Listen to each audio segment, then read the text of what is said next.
Mid day news express నేను మీ రాణి నాయుడు. ఈ రోజు ఇప్పటివరకు ఉన్న అప్డేట్స్ ఏంటో ఈ బులెటిన్ లో చూద్దాం. రాజధాని అవసరాల కోసం ప్రభుత్వం చేపట్టిన రెండో విడత భూ సమీకరణకు రైతులు ఏకగ్రీవంగా ఆమోదం తెలిపారు. ముఖ్యమంత్రి చంద్రబాబు అలాగే రాష్ట్ర ప్రభుత్వంపై నమ్మకం ఉందని, భూములు ఇవ్వడానికి అభ్యంతరం లేదని గ్రామ సభలో వెల్లడించారు. పల్నాడు జిల్లా పెదకూరపాడు నియోజకవర్గంలో ప్రభుత్వం రెండో విడత భూ సమీకరణకు సిద్ధమైన విషయం తెలిసిందే. ఏపీలో జనాభా సమతుల్యత లక్ష్యంగా పాపులేషన్ మేనేజ్మెంట్ పాలసీ తీసుకొస్తామని సీఎం చంద్రబాబు ప్రకటించారు. జనాభా పెరుగుదలను ప్రోత్సహించే క్రమంలో ఇప్పటికే 2 పిల్లల కంటే ఎక్కువ ఉంటే స్థానిక సంస్థలో పోటీకి అనర్హులని గతంలో ఉన్న నిబంధనను తొలగించి ఎక్కువ మంది ఉన్న పోటీకి అర్హులే అని మినహాయింపు ఇచ్చామన్నారు. రెడ్ బుక్ పై ఎవరికీ సందేహం అవసరం లేదని మంత్రి నారా లోకేష్ అన్నారు. మాటల్లో కాదు చేతల్లో చూపుతామని తెలిపారు.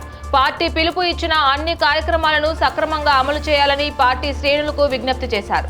పార్టీ అధ్యక్షుడి నుంచి కుటుంబ సాధికారిక సంస్థ వరకు అందరూ కూడా కార్యక్రమాల్లో భాగస్వాములు కావాలని కోరారు.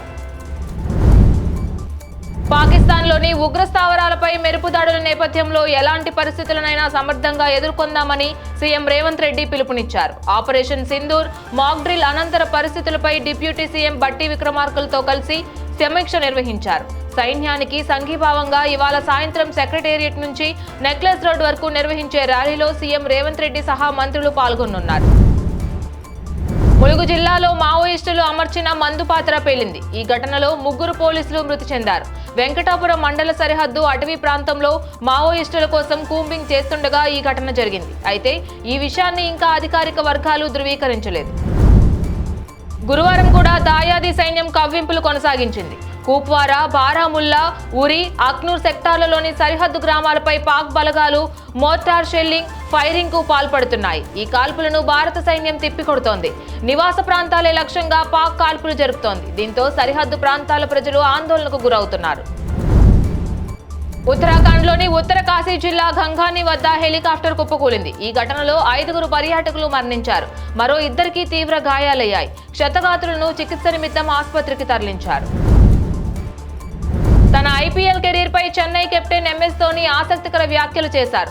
వచ్చే సీజన్ కోసం సిద్ధం కావడానికి కనీసం 8 నెలల సమయం తీసుకుంటానని, అప్పుడే ఓ నిర్ణయానికి వచ్చే అవకాశం ఉందని పేర్కొన్నాడు. తనకు ఇదే చివరి సీజన్ అని కొందరు భావిస్తుండడం వల్లే తన ఆటను చూసేందుకు మైదానాలకు వస్తున్నట్లు తెలిపారు.